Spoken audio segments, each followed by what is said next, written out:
Meron. Dilit na. Dilit na. Ako dalabi.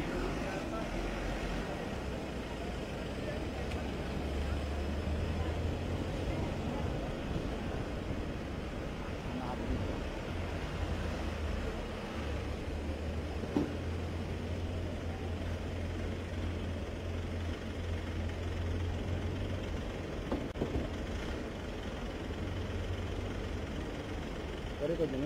Nakalag mo ba?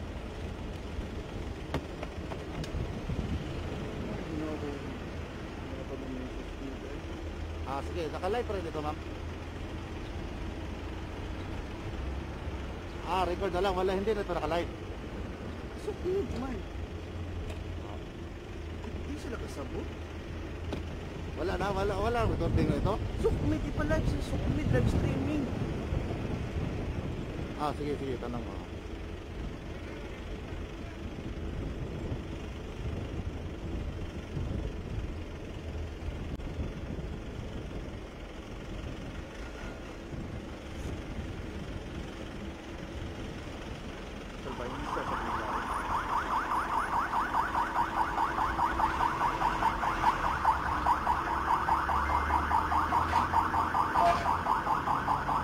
Sige.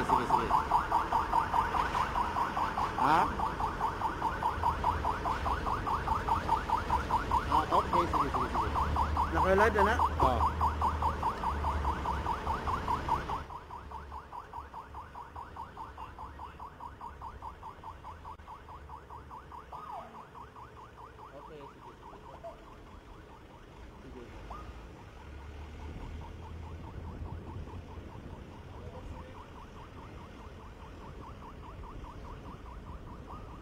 Diyan, ang tripod.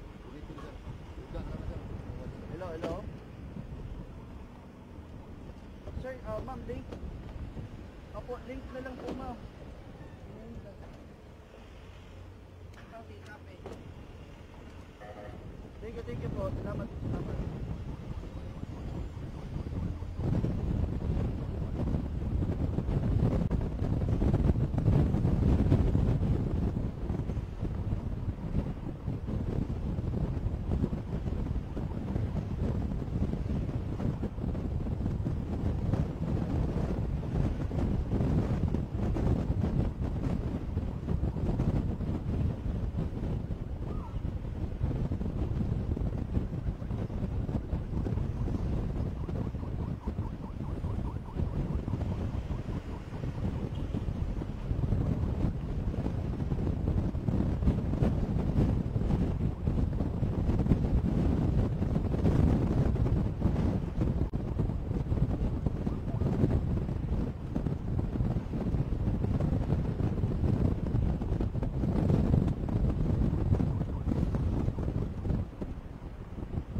Magandang umaga po sa ating lahat. Alas 8 na ng umaga ay lalabas lamang ng convoy kung saan makikita nyo sa monitor yung refrigerated van kung saan sakay yung yung COVID-19 vaccine. Kalalabas lang ng convoy mula sa Mactan, Cebu International Airport.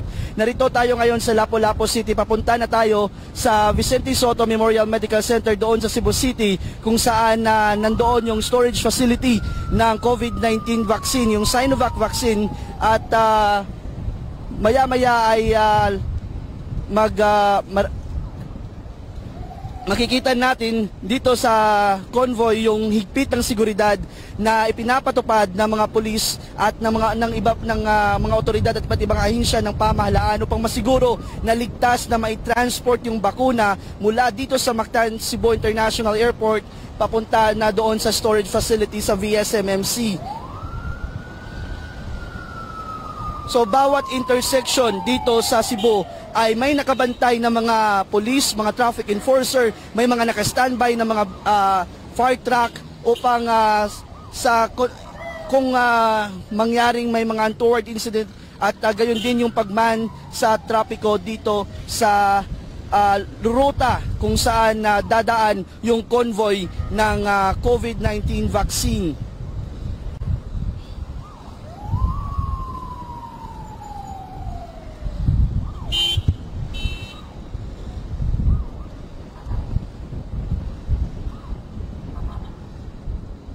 Makikita ninyo sa monitor, yan yung refrigerated van. Yan yung kung saan sakay yung Sinovac vaccine. Sa kauna-unahang pagkakataon, dumating na dito sa Cebu ang bakuna kontra COVID-19. At ito naman ang naging dahilan. Ito naman yung mga Cebuano naman ay masaya naman ang naging reaksyon ng pagdating nitong COVID-19 vaccine dahil para sa kanila ay maisasakatuparan na o maibabalik na sa muli sa normal yung kinagisnang pamumuhay nila. At yung pag-asa na nararamdaman nila ngayon itong COVID sa pag-unang batch na pagdating ng COVID-19 vaccine. Ito yung ang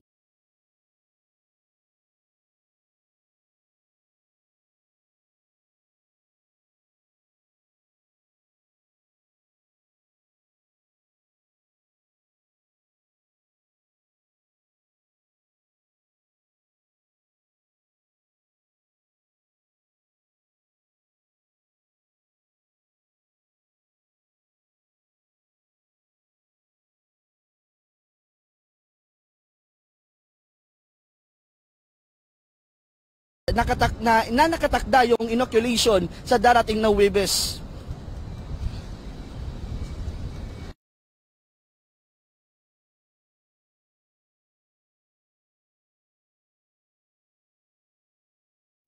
Ang pagdating nitong bakuna ng COVID-19 dito sa Cebu sa ngayong convoy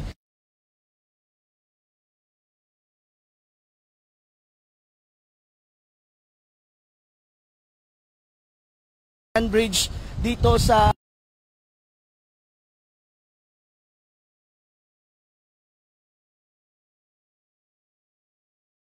ng Mandawi City. So makikita ninyo yung daloy ng trapiko papunta ng Lapu-Lapu City ay mabigat, ngunit yung daloy ng trapiko papunta ng Cebu City ay wala tayong nakikita o wala tayong na-experience na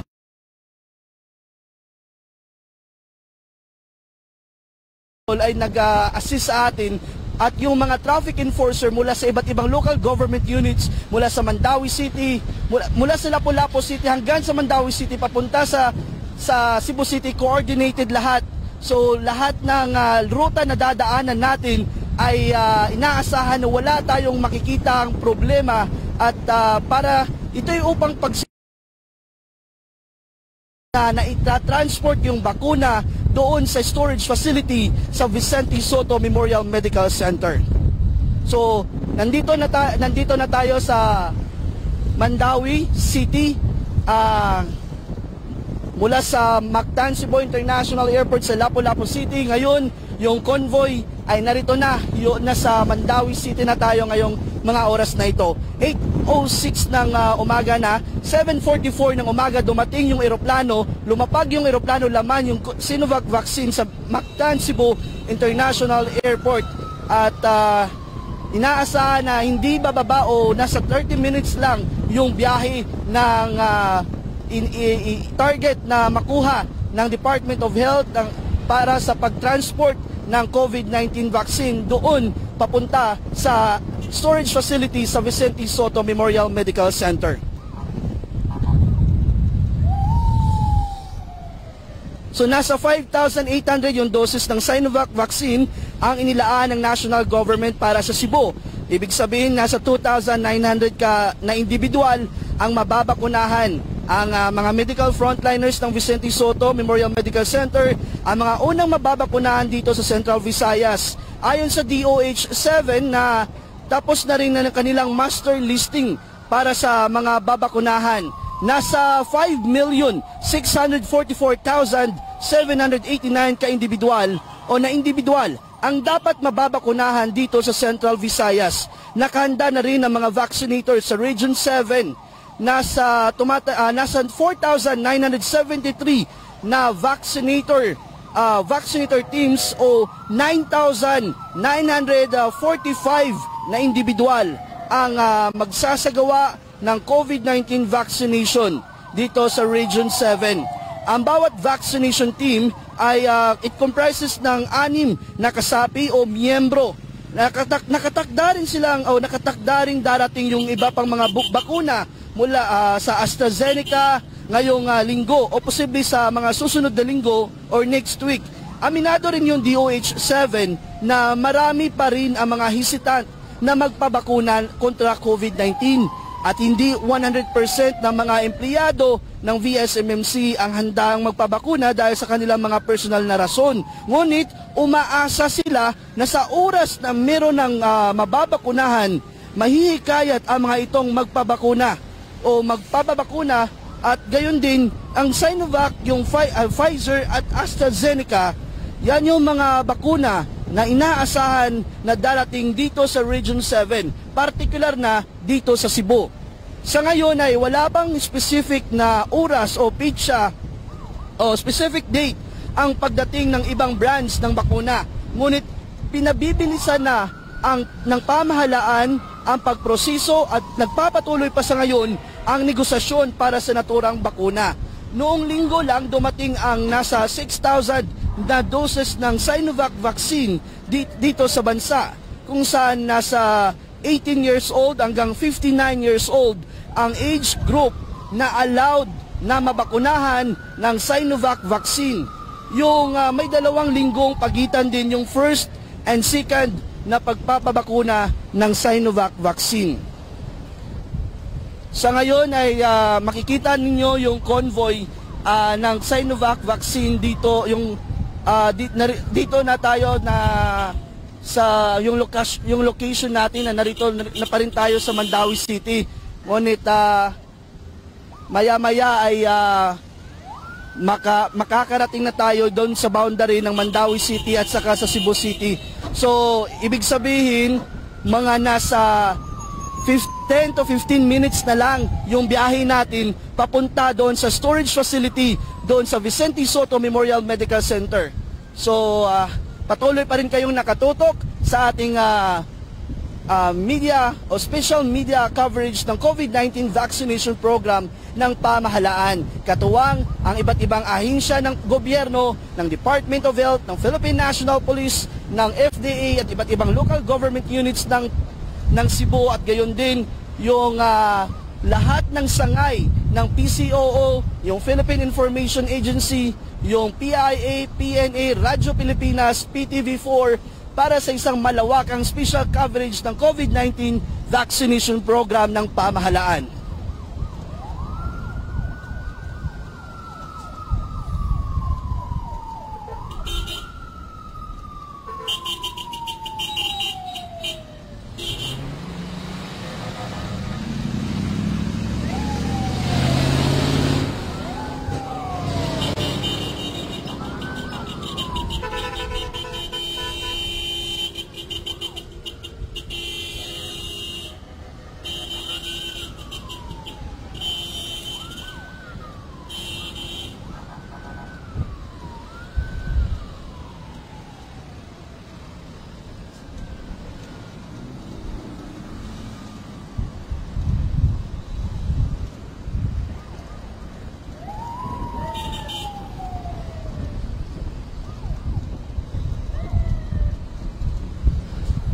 Sa ngayon ay nasa National North Reclamation Area na tayo ng Cebu City.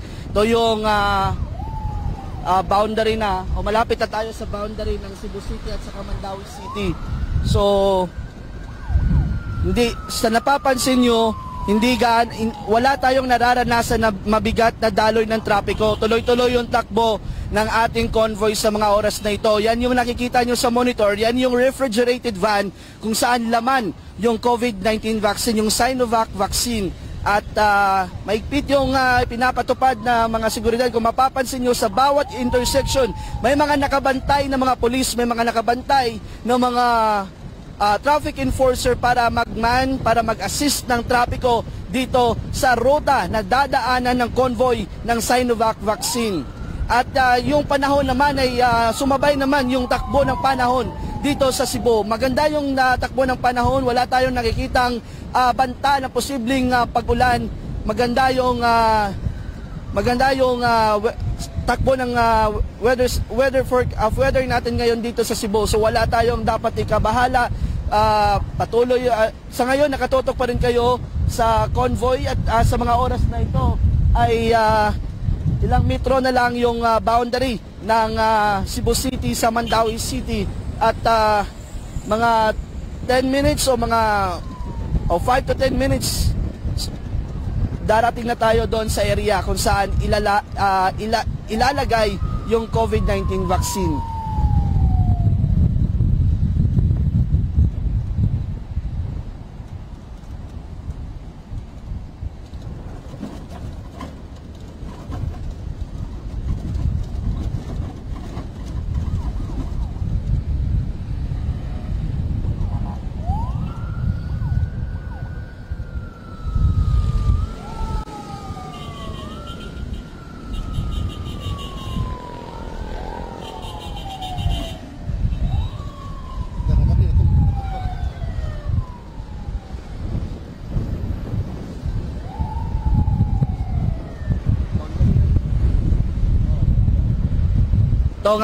Ito ngayon, nasa Cebu City na tayo. Ito na syudad na paglalaan o kung saan ihahatid yung COVID-19 vaccine papunta doon sa Vicente Sotto. Yung Vicente Sotto Memorial Medical Center ay nasa Cebu City. So from Mactan Cebu International Airport papunta ng Vicente Sotto Memorial Medical Center sa Cebu City ay mga nasa nasa mga 30 minutes yung biyahe natin ngayon. So yun yung target. Ang target ng DOH, yung travel time ay hindi lalagpas ng 70 minutes. Pero ngayon ay nung last time yung nagsagawa tayo ng simulation exercise ay nasa mga 47 minutes lang yung nasa 47 minutes yung nakuhang target ng DOH. Ibig sabihin, pasok tayo sa kanilang 70 minutes na total running time or kanilang target time. So ito'y mahalaga rin yung delivery time, yung travel time ng delivery ng COVID-19 vaccine o transportation o pagtransport ng COVID-19 vaccine mula sa pagdating nito sa paglapag nito doon sa Mactan Cebu International Airport papunta na sa Vicente Sotto Memorial Medical Center. Dahil doon din isa sa mga sukatan upang mapapanatili yung efficacy, yung effectivity at yung bisa ng COVID-19 vaccine. Dahil mahalagang mapanatili at ma-preserve yung kanyang temperatura, yung temperature ng na ideal para sa Sinovac vaccine.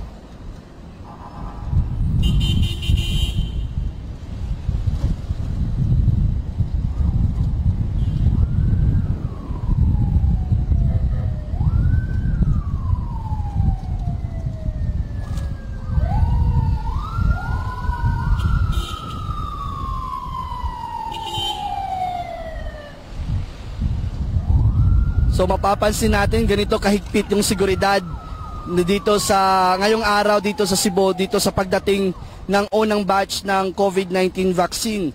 At dito'y upang masiguro na hindi maantala yung takbo ng convoy kung saan yung ng convoy ng COVID-19 vaccine. Yung nakikita nyo sa monitor ngayon, yan yung refrigerated van kung saan laman yung COVID-19 vaccine. So, mula doon sa Mactan, mula doon sa Lapu-Lapu City, Mandaue City, Cebu City, bawat intersection, lahat nagkakaisa ang ating pamahalaan, ang bawat empleyado ng government at para sa itong COVID-19 vaccination program, itong pagdating ng pag-arrive, pagdating ng COVID-19 vaccine dito sa Cebu At gayon din yun sa Huwebes sa nakatakda na ng inoculation ng COVID-19 dito sa Vicente Sotto Memorial Medical Center, kung saan inaasahan na nasa 2,900 na mga medical health workers ang mababakunahan. So ito yung napapansin, makikita natin sa ating monitor, yun yung mga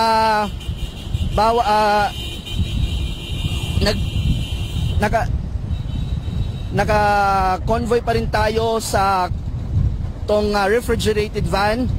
Kikita natin ito yung sakay, kung saan sakay yung COVID-19 vaccine.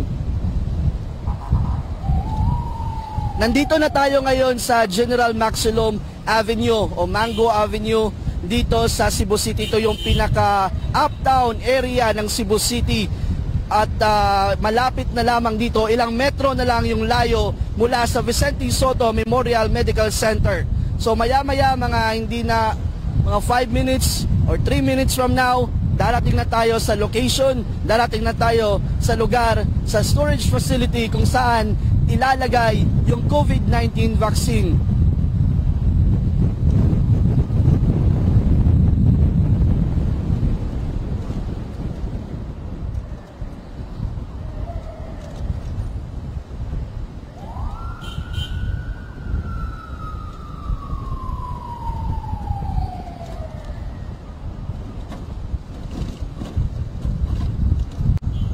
Patuloy pa rin kayong nakatutok dito sa convoy ng COVID-19 vaccine, pagdating nitong COVID-19 vaccine dito sa Cebu. At sa mga oras na ito ay narito na tayo sa Fuente Rotonda. Dito na yung pinakapuso ng Cebu City, ang Fuente Osmeña Rotonda. Ito na mga nasa 2 to 3 minutes, malapit na rito ang ilang metro na lang ang layo sa Vicente Sotto Memorial Medical Center. Pagdating doon sa Vicente Sotto Memorial Medical Center ay itong COVID-19 vaccine ay agad na at maingat na ililipat doon sa isang storage facility. Doon para na rin ito para na sa nakatakdang inoculation ng bakuna sa darating na Huwebes para sa mga libo-libo mga medical frontliners ng Vicente Sotto Memorial Medical Center.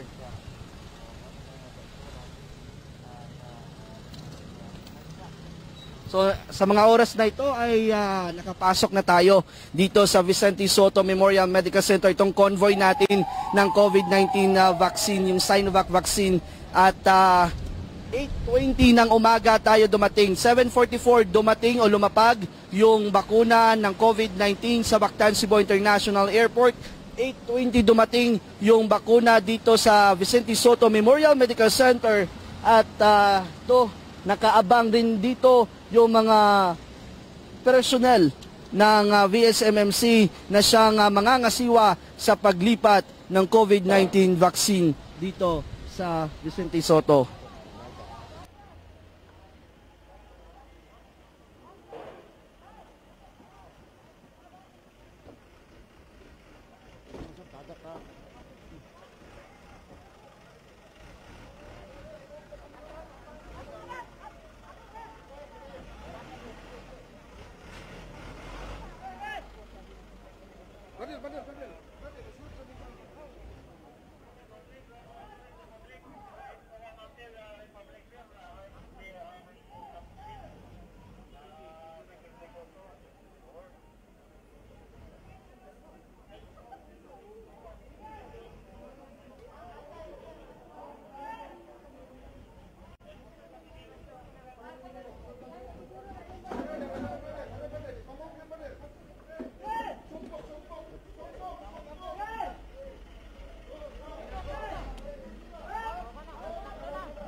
Positive 3 ang temperature ba? Positive 3.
Sticker na green, ha?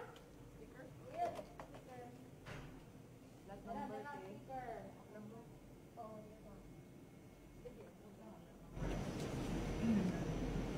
Oo, yun. 4-2B. Open. Tara. Tara lang.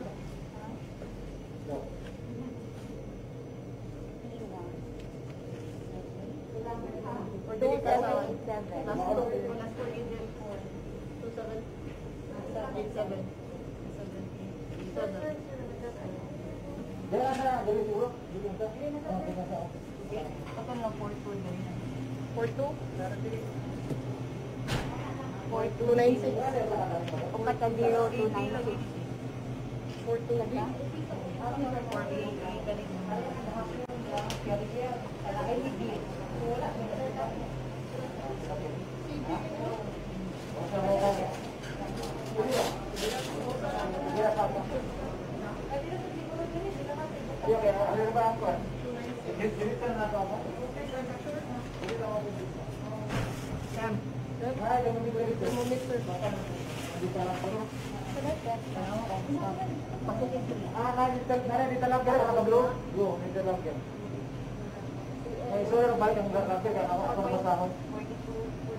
4-2-8.4. Ha?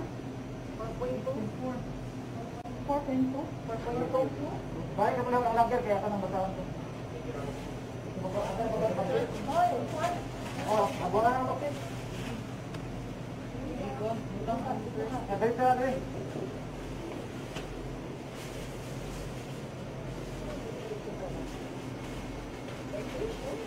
Ito lang maluhos? Nakaluhos, ya? Oo, luhos yan, sir. Sige, dito lang. Di aray sa ba, alam mo dapat ito. 550.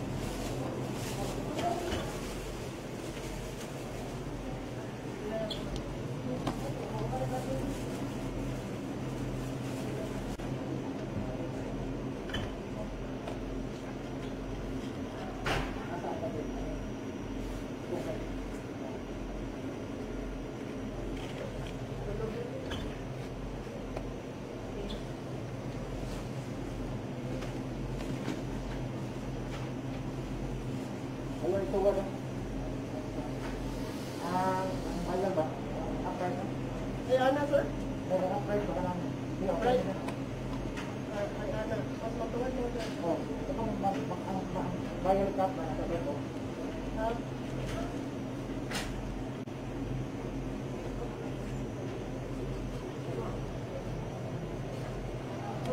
Ana na sura ana. Ano na lang, nasura ko bang matuwad siya.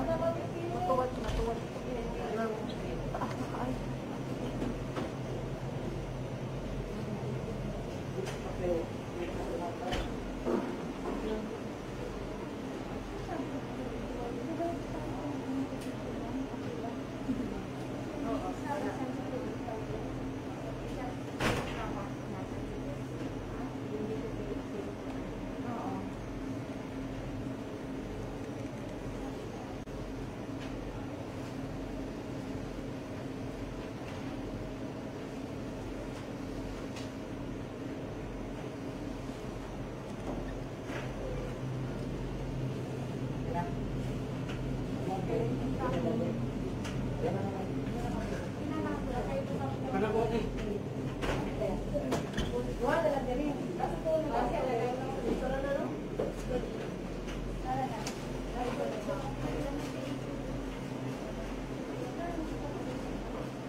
Pag ma-open, mag-open ka ma.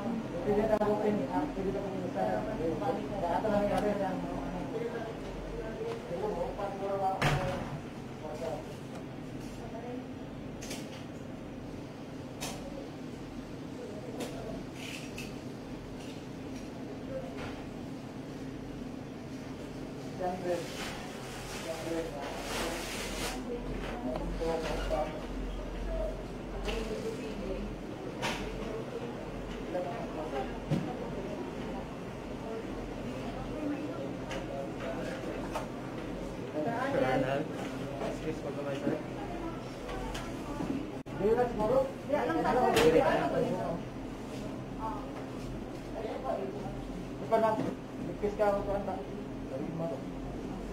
Expect mabuto na katong gahapon. Naligid.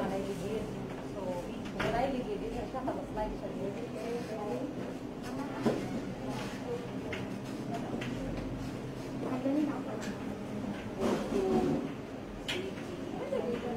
Nasa, alam ka dyan.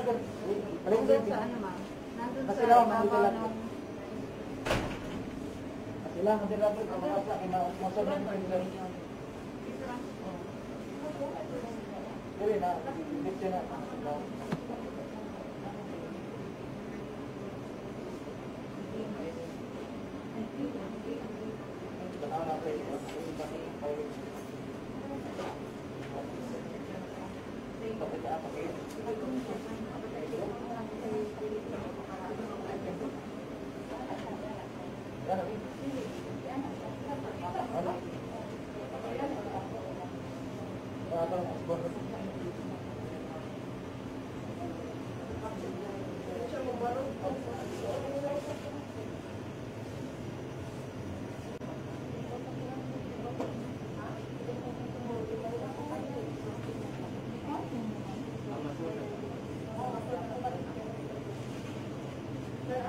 Yeah.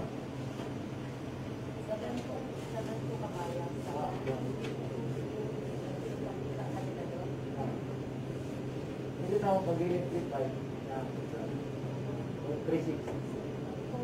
Nananata akong STC.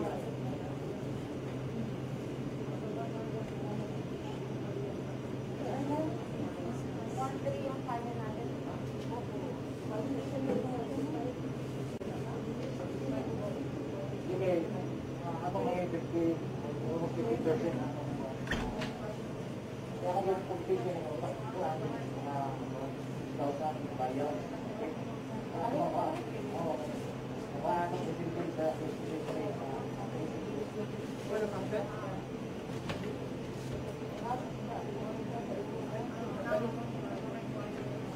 ang lagyan na nabasa sila. Ang wala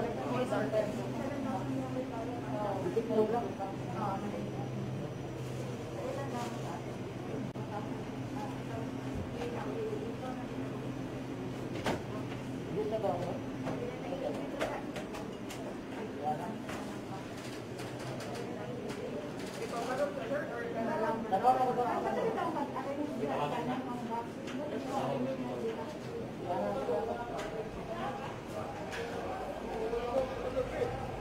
Ha?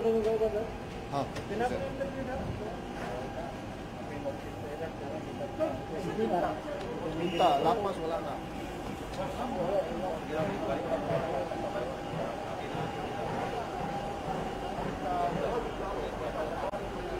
Hay na ko kami program bro. Sir. Ah. Boy. Boy interview ada? Ah, terus kan.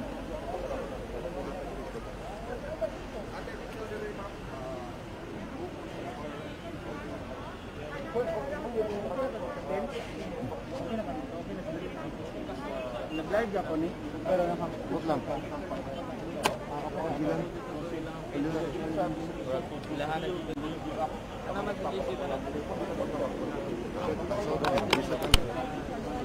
Bilang. Are really very much in the COVID areas, no, nga nag-attend, nag-asikaso sa atong mga pasyente.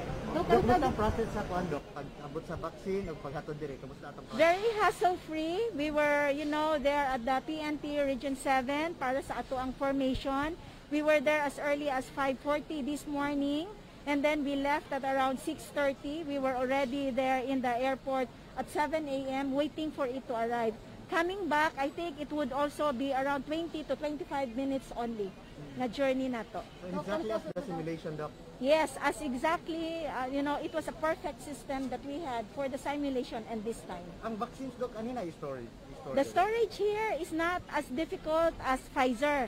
Because remember that Sinovac or CoronaVac will only require 2 to 8 degrees centigrade, which is the usual temperature nga atong ginagamit para sa atong mga existing nga mga bakuna. Dok, ano sagad-sagad ang pagpamakuna din karon o ma? Wala pa tay schedule, ana niya, maghulat lang ta, and then we will update you once there is already a clear-cut, So I think I should have, I already answered your questions. We'll reserve your next interview for the next time. So, good morning everyone. Okay. Interview balik bi. Huwag kaabot na. Sige na to. Doc Lorici. Ano yung interview?